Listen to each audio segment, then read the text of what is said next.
maaga akong gumising at maaga akong tumayo dahil may kumakatok na sa bintana ng kwarto namin.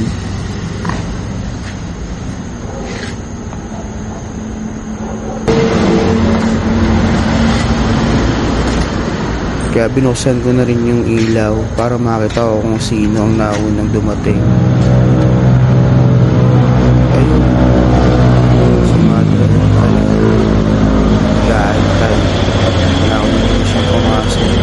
Malamang nito maghapon itong natulog kahapon kaya wala na naitulog ngayon.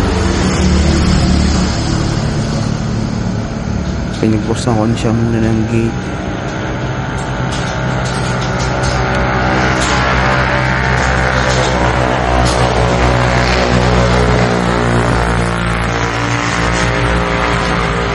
Nang pinamili ko kanina ng madaling araw, hindi ko na naibaba.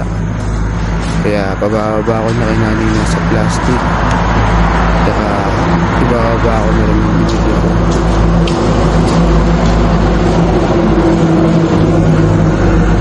So yan lamang mga kasarap.